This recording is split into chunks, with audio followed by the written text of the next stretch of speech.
എല്ലാവർക്കും എൻ്റെ ചാനലിലേക്ക് ഒരിക്കൽ കൂടി സ്വാഗതം. അപ്പോൾ ഇന്നത്തെ റെസിപ്പി എന്ന് പറയുന്നത് കുറുക്കുകാളൻ്റെ റെസിപ്പിയാണ്. അപ്പോൾ സദ്യയ്ക്ക് ഒഴിച്ചുകൂട്ടാനാവാത്ത മറ്റൊരു വിഭവമാണ് കുറുക്കുകാളൻ. അപ്പോൾ ഇന്ന് നമുക്ക് കുറുക്കുകാളൻ എങ്ങനെ വീട്ടിൽ വളരെ പെട്ടെന്ന് തന്നെ ഉണ്ടാക്കാമെന്നുള്ളതാണ് ഞാൻ കാണിക്കാൻ പോകുന്നത്. അപ്പോൾ അതിനായിട്ട് നമുക്ക് അടി കട്ടിയുള്ളൊരു പാത്രമാണ് ആവശ്യമുള്ളത്. അപ്പോൾ എൻ്റെ കയ്യിൽ കുക്കറാണോ ഉള്ളത്. സാധാരണ പണ്ട് കാലത്ത് കൽച്ചട്ടിയൊക്കെ അല്ലേ, അതിനകത്താണ് സാധാരണ കുറുക്കുകാളൻ ഉണ്ടാക്കാറുള്ളത്. അപ്പോൾ നമുക്കൊരു കുക്കറിൽ തന്നെ ഉണ്ടാക്കാം. കുക്കറാകുമ്പോൾ നല്ല കട്ടിയായിരിക്കുമല്ലോ അടിയിൽ. പിന്നെ നമുക്ക് ആവശ്യമുള്ളത് കുറച്ച് ചേന വേണം, അതുപോലെ തന്നെ പച്ച ഏത്തയ്ക്ക. അതെല്ലാം നമുക്ക് ഇതേപോലെ കഷ്ണങ്ങളായിട്ടാണ് അരിഞ്ഞ് എടുക്കേണ്ടത്. പിന്നെ കുറച്ച് പച്ചമുളകും വേണം. അപ്പം നിങ്ങൾക്ക് എത്രത്തോളം കുറുക്കുകാളൻ ഉണ്ടാക്കണം എന്നുള്ളതിനനുസരിച്ച് വേണം ഈ കഷ്ണങ്ങളുടെ അളവ് കൂട്ടാനും. അപ്പം ഞാനിവിടെ ഏകദേശം ഒരു 10-25 പേർക്കോളം ഉള്ള കുറുക്കുകാളനാണ് ഉണ്ടാക്കുന്നത്. അതുകൊണ്ട് തന്നെയാണ് ഞാൻ ഇത്രയും കഷ്ണങ്ങൾ കൂട്ടിയെടുത്തേക്കുന്നത്. അപ്പം നിങ്ങൾക്ക് കുറച്ച് പേർക്ക് ഉണ്ടാക്കുമ്പം ഇത്രയും കഷ്ണത്തിൻ്റെ ആവശ്യമില്ല. ഇതിൻ്റെ പകുതി കഷ്ണം മാത്രം മതി. അതൊരു ഏത്തയ്ക്കയും ഒരു ചേനയുടെ കുറച്ച് പാറും, അത്രയും മാത്രം നമുക്ക് മതിയായിരിക്കും. ഇത് ഞാൻ കുറേ ഉണ്ടാക്കുന്ന കാരണമാണ് ഞാൻ ഇത്രയും എടുത്തിരിക്കുന്നത്. അപ്പം നിങ്ങൾ അതൊന്ന് പ്രത്യേകം മനസ്സിൽ വയ്ക്കുക. അപ്പോൾ അത്രയും എടുക്കേണ്ട ആവശ്യമില്ല. അപ്പോൾ ഇനി നമുക്കിതിനകത്തേക്ക് കുറച്ച് കുരുമുളക് പൊടി, ഫ്രഷായിട്ട് പൊടിച്ച കുരുമുളക് പൊടി ആണെങ്കിൽ വളരെ നല്ലതായിരിക്കും. നല്ല സ്മെല്ല്, നല്ലൊരു ഫ്ലേവർ ഉണ്ടായിരിക്കും.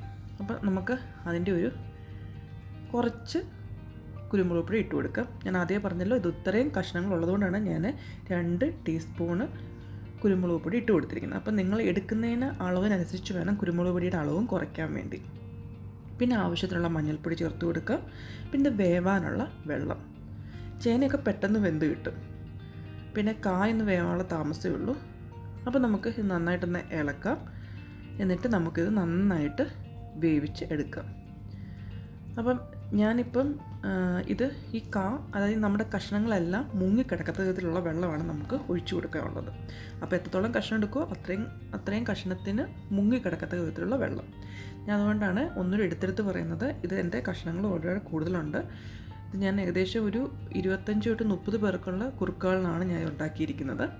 അപ്പോൾ നിങ്ങൾക്ക് കുറച്ചുള്ളപ്പം അതനുസരിച്ചുള്ള വെള്ളവും ചേർക്കുക. അതുപോലെ തന്നെ കായും നമ്മുടെ ചേനയെല്ലാം അങ്ങനെ ചേർക്കാവും കേട്ടോ. പിന്നെ ആവശ്യത്തിനുള്ള ഉപ്പും ഇട്ട് കൊടുക്കുക. പിന്നെ കറിവേപ്പില, നല്ല ഒരു പിടി കറിവേപ്പില ചേർത്ത് കൊടുക്കുകയാണെങ്കിൽ നല്ലതായിരിക്കും. നല്ല ഫ്രഷ് കറിവേപ്പില ചേർത്ത് കൊടുക്കാൻ നല്ല ഫ്ലേവറായിരിക്കും നമ്മുടെ കറിക്ക്. അപ്പോൾ നമുക്ക് ജസ്റ്റ് ഇതുപോലെ ഒന്ന് ഇളക്കിയിട്ട് നമുക്കിത് അടച്ച് വെച്ചൊന്ന് വേവിക്കാൻ വേണ്ടി മാറ്റി വയ്ക്കാം. ഇപ്പം ഒരു 5-6 മിനിറ്റ് കഴിഞ്ഞപ്പോഴത്തേക്ക് നമ്മുടെ കഷ്ണമൊക്കെ അത്യാവശ്യം നന്നായിട്ട് വെന്ത് വന്നിട്ടുണ്ട്. പക്ഷേ അതിനകത്ത് കുറേ വെള്ളം, നമ്മൾ ഒഴിച്ചു കൊടുത്ത വെള്ളം അതിനകത്തുണ്ട്. ഇനി നമുക്ക് ഈ വെള്ളം നന്നായിട്ടൊന്ന് വറ്റിച്ചെടുക്കണം. അപ്പോൾ വറ്റിച്ചെടുക്കാൻ വേണ്ടി ഒന്നുകൂടെ ഒന്ന് തീ സിമ്മിലിട്ട് കൊടുത്താൽ മതി. അപ്പോൾ ആ വെള്ളം അതിനകത്ത് കിടന്നങ്ങ് വറ്റിക്കോളും. നമുക്കൊന്ന് അടച്ചു വെച്ച് തന്നെ നമുക്കിത് വറ്റിച്ചെടുക്കാം. അപ്പോൾ ഇത് വറ്റുന്ന സമയം കൊണ്ട്, ഈ വെള്ളം വറ്റുന്ന സമയം കൊണ്ട് നമുക്ക് ഇന്നത്തേക്ക് ചേർക്കാനുള്ള തേങ്ങയും കൂടെ അരച്ച് ചേർക്കാം. അപ്പം എന്തൊക്കെയാണ് നമുക്ക് അരയ്ക്കാൻ വേണ്ടിയുള്ളത് നമുക്ക് നോക്കാം. അപ്പം ഞാനിപ്പം തേങ്ങ എടുത്തിട്ടുണ്ട്. അപ്പം ഞാൻ ഒരു 1.5 തേങ്ങയാണ് എടുത്തിരിക്കുന്നത്. കാരണം ഇത്രയും ഉള്ളതുകൊണ്ട് തന്നെയാണ് അത്രയും എടുത്തത്. അപ്പോൾ നിങ്ങളൊരു അരമുറി തേങ്ങയുടെ ആവശ്യമുള്ളൂ. നിങ്ങൾക്ക് കുറച്ച് കഷ്ണം എടുക്കുമ്പോൾ അരമുറി തേങ്ങയുടെ ആവശ്യമുള്ളൂ. പിന്നെ കുറച്ച് മഞ്ഞൾപ്പൊടിയും കുറച്ച് ജീരകം, അതൊക്കെ നിങ്ങൾ അരമുറി തേങ്ങ എടുക്കുകയാണെങ്കിൽ, ഇതിപ്പോൾ ഞാൻ 1.5 മുറി തേങ്ങ എടുത്തിട്ടുണ്ട് കേട്ടോ. അപ്പോൾ അരമുറി തേങ്ങ എടുക്കുമ്പോൾ ഒരു 1/4 ടീസ്പൂൺ മഞ്ഞൾപ്പൊടിയുടെയും ഒരു 1/4 ടീസ്പൂണ് ജീരകത്തിൻ്റെ ആവശ്യം വരുന്നുള്ളൂ. അപ്പോൾ അത്രയും എടുത്തിട്ട് നമുക്ക് നന്നായിട്ടിത് അരച്ചെടുത്തുകൊണ്ട് വരാം. കണ്ടല്ലേ, ഇപ്പം നമ്മുടെ കായുടെ വെള്ളമെല്ലാം നന്നായിട്ട് വറ്റിയിട്ടുണ്ട്. അതുപോലെ തന്നെ നന്നായിട്ടത് വെന്ത് വന്നിട്ടുമുണ്ട്. കണ്ടല്ലോ, ഇതാണ് നമ്മുടെ കായുടെയും ചേനയുടെയും പരുവെന്ന് പറയുന്നത്. ഇനി നമുക്ക് ഇതിനകത്തേക്ക് തൈര് ഒഴിച്ചു കൊടുക്കണം. തൈരാണ് ഇത് മെയിനായിട്ട് നമുക്ക് ഇതിനകത്തേക്ക് ചേർക്കേണ്ട ഇൻഗ്രീഡിയൻറ്റ് വന്ന് തൈരാണ്. തൈര് ഞാൻ ജസ്റ്റ് ഒന്ന് ഉടച്ചെടുത്തു. അധികം പുളിയില്ലാത്ത തൈരാണ്. നമുക്ക് ഇവിടെ വാങ്ങാൻ കിട്ടുന്ന തൈരുണ്ടല്ലോ, അതാണ്. അധികം പുളിയൊന്നും ഇല്ലാത്ത തൈര്. അത് ഞാൻ ജസ്റ്റ് ഒന്ന് മിക്സിയുടെ ജാറിലിട്ടൊന്ന് ജസ്റ്റ് ഒന്ന് കറക്കിയിട്ട് അതിൻ്റെ കട്ടയൊക്കെ ഒന്ന് ഉടച്ചെടുത്തായിരുന്നു. അത് നമുക്കിതിനകത്തേക്ക് ഒഴിച്ചു കൊടുക്കാം. അപ്പം സാധാരണ നമ്മൾ എല്ലാവർക്കും അറിയാം, തൈരൊക്കെ ഒഴിച്ച് കഴിഞ്ഞിട്ട് അത് തിളപ്പിക്കരുതെന്നാണ് പറയുന്നത്. പക്ഷേ ഈ കുറുക്കുകാളനകത്ത് നമ്മൾ ശരിക്കും തൈര് തിളപ്പിച്ച് നന്നായിട്ട് കുറുക്കി വറ്റിച്ചെടുക്കുകയാണ് ചെയ്യുന്നത്. അതാണ് കുറുക്കുകാളെന്ന് പറയുന്നത് തന്നെ. ഇനി നമുക്ക് നന്നായിട്ട് ഇളക്കി കൊടുത്തുകൊണ്ടേ ഇരിക്കാം. അപ്പോൾ അധിക നേരം ഇങ്ങനെ ഇളക്കാണ്ടിരുന്നാൽ ചിലപ്പോൾ ഇത് പിരിഞ്ഞു പോകാനുള്ള ചാൻസ് ഉണ്ട്. അതുകൊണ്ട് തന്നെ നമുക്ക് ഇടയ്ക്കിടയ്ക്ക് ഇങ്ങനെ നന്നായിട്ട് അടി ചേർത്ത് ഇളക്കി കൊടുക്കാം. അപ്പം ഉപ്പിൻ്റെ അളവ് ഇപ്പോൾ കുറവായിരിക്കും, അതുകൊണ്ട് തന്നെ ഞാൻ കുറച്ച് ഉപ്പിനകത്തേക്ക് ചേർത്ത് കൊടുത്തിട്ടുണ്ട്.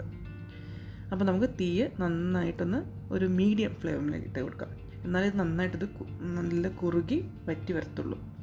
അപ്പം ഇളക്കുന്ന കാര്യം നിങ്ങൾ മറക്കല്ല, ഇടയ്ക്കിടയ്ക്ക് ഇളക്കി കൊടുത്തുകൊണ്ടേ ഇരിക്കണം. ഇതാ ഇപ്പോൾ കണ്ടില്ലേ, ഏകദേശം ഒന്ന് നന്നായിട്ട് നമ്മൾ ഒഴിച്ചു കൊടുക്കുന്ന തൈര്, അതായത് നമ്മൾ ഒഴിച്ചു കൊടുത്ത മോര്, അത് നന്നായിട്ട് ഏകദേശം ഒന്ന് കുറുകി വന്നിട്ടുണ്ട്, കണ്ടല്ലേ. അപ്പോൾ ഈ സമയത്ത് വേണം നമുക്ക് അരച്ചു വെച്ചിരിക്കുന്ന തേങ്ങ ചേർത്ത് കൊടുക്കാൻ വേണ്ടി.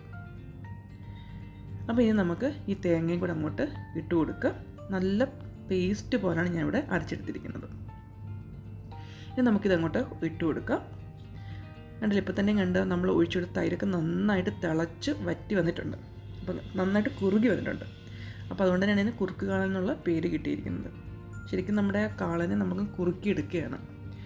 അപ്പോൾ ഇനി നമ്മൾ തേങ്ങയും കൂടി ചേർത്ത് കൊടുത്തിട്ട് നന്നായിട്ട് ഇളക്കി നന്നായിട്ടൊന്ന് യോജിപ്പിച്ചെടുക്കുക. അപ്പോൾ നമ്മുടെ തീയെ ചെറിയ സിമ്മിലിട്ട് നമ്മൾ കൊടുത്താൽ മതി. അവലിനെ അടി ചേർത്ത് നന്നായിട്ട് ഇളക്കുകയും ചെയ്യണം, അല്ലെങ്കിൽ അടിയിലൊക്കെ വറ്റി പിടിക്കാനുള്ള ചാൻസ് ഉണ്ട്. അപ്പോൾ ഇനി നമുക്കിനകത്തേക്ക് ഒരു നുള്ള് ഉലുവാപ്പൊടി ചേർത്ത് കൊടുക്കുക. ഒറ്റ ഒരു നുള്ളിൻ്റെ ആവശ്യമുണ്ട്. ഒറ്റ ഒരു നുള്ളു ഉലുവാപ്പൊടിയോടെ ചേർത്ത് കൊടുത്ത് നന്നായിട്ട് നമുക്കൊന്ന് മിക്സ് ചെയ്തെടുക്കാം. ഇപ്പോൾ നമ്മുടെ കുറുക്കുകളൊക്കെ നന്നായിട്ട് ചൂടായി വന്നിട്ടുണ്ട്. ഇപ്പോൾ നമ്മുടെ തീ സിമ്മിലാണ്, അതുകൊണ്ട് തന്നെ അടിയിലൊന്നും വറ്റി പിടിക്കത്തില്ല. അതുകൊണ്ട് നമ്മൾ ഇടയ്ക്കിടയ്ക്ക് ഇളക്കിയും കൊടുക്കുന്നുണ്ട്. ഇനി നമുക്കിനകത്തേക്ക് കുറച്ച് നെയ്യ് ചേർത്ത് കൊടുക്കാം. നെയ്യുടെ ടേസ്റ്റ് ഇഷ്ടമില്ല എന്നുണ്ടെങ്കിൽ ഈ സ്റ്റെപ്പ് നിങ്ങൾക്ക് അവോയ്ഡ് ചെയ്യാം. ഇതൊരു ഓപ്ഷനിലാണ്, പക്ഷേ നെയ്യ് ചേർത്താൽ നല്ല ടേസ്റ്റ് ആയിരിക്കും. നമുക്ക് സദ്യക്കൊക്കെ കിട്ടുന്നതിനകത്ത് നെയ്യൊക്കെ ചേർത്ത് കുറുക്കാളനായിരിക്കും. അപ്പോൾ അതുകൊണ്ടായിരിക്കും നല്ല ടേസ്റ്റ്. അപ്പോൾ നമുക്ക് ഇത്തിരി അധികമൊന്നും വേണ്ട, ഒരു അര ടീസ്പൂൺ തൊട്ട് 1 ടീസ്പൂൺ വരെ നെയ്യ് നമുക്കിനകത്തേക്ക് ചേർത്ത് കൊടുക്കാം. എന്നിട്ട് നന്നായിട്ട് അടി ചേർത്ത് ഇളക്കാം. അപ്പോൾ ഇത്രയേ ഉള്ളൂ. ഇനി നമുക്ക് തീ ഓഫ് ചെയ്യാം. അതിനുശേഷം നമുക്ക് നല്ലപോലെ കടുക് താളിക്കുകയും ചെയ്യാം. അപ്പോൾ ഞാൻ കടുക് താളിക്കുന്നതിൻ്റെ വീഡിയോ എടുക്കുന്നില്ല. അപ്പോൾ ഞാൻ ഇതിൻ്റെ മുകളിലേക്ക് കടുകൊക്കെ നന്നായിട്ട് കുറേ കറിവേപ്പിലയും അതുപോലെ വറ്റൽമുളകും കടുകും കുഞ്ഞുള്ളിയും നന്നായിട്ട് മൂപ്പിച്ച് നമുക്കിനകത്തേക്ക് ചേർത്ത് കൊടുക്കണം. ഇത്രയേ ഉള്ളൂ. നമ്മുടെ കുറുക്കാളൻ ഇവിടെ റെഡിയാണ്. കണ്ടില്ലേ, നന്നായിട്ട് കുറുകിയല്ലേ ഇരിക്കുന്നത്. ഇനിയിപ്പോൾ ചൂടൊക്കെ നന്നായിട്ട് ആറി കഴിയുമ്പോഴത്തേക്ക് ശരിക്കും ഇതിൻ്റെ വെള്ളമൊക്കെ നന്നായിട്ട് ഒന്നുകൂടെ ഒന്ന് കുറുകി കിട്ടും. അപ്പോൾ നമ്മുടെ സദ്യ, അതായത് ഇലയിൽ ഒഴിക്കുന്ന സമയത്ത് ഒട്ടും തന്നെ ഇത് ഇങ്ങനെ ഒഴിയൊന്നും പോകത്തില്ല. നല്ല കട്ടി, നമ്മുടെ അവിയലൊക്കെ ഒഴിച്ചു കൊടുക്കത്തില്ലേ, അതേപോലെ തന്നെ നല്ല കട്ടിയായിട്ട് തന്നെ നമുക്ക് കിട്ടുകയും ചെയ്യും. ഇതിപ്പോൾ ചൂടായതുകൊണ്ടാണ് ഇങ്ങനെ വെള്ളമായിട്ടിരിക്കുന്നത്. ജസ്റ്റ് ഒന്ന് തണുത്ത് കഴിയുമ്പോൾ തന്നെ നല്ല പെർഫെക്റ്റ് പരുവത്തിൽ കിട്ടുകയും ചെയ്യും.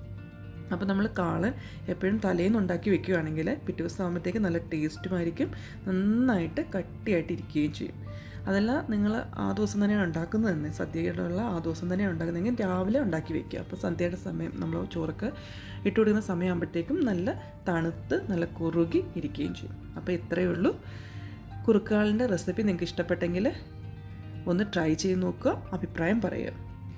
അതുപോലെ തന്നെ വീഡിയോ ലൈക്ക് ചെയ്യാനും ഷെയർ ചെയ്യാനും മറക്കല്ലേ. ആദ്യമായിട്ട് കാണുന്നവരാണെങ്കിൽ ചാനൽ സബ്സ്ക്രൈബ് ചെയ്യാനും ചാനലിൽ കുഞ്ഞു ബെൽബട്ടൺ അമർത്താനും മറക്കല്ലേ. അപ്പോൾ ഇതുപോലത്തെ പുതിയ റെസിപ്പികളും പുതിയ ഇൻഫോർമേറ്റീവ് വീഡിയോ ആയിട്ട് നമുക്ക് വീണ്ടും കാണാം. അതുവരേക്കും ബൈ.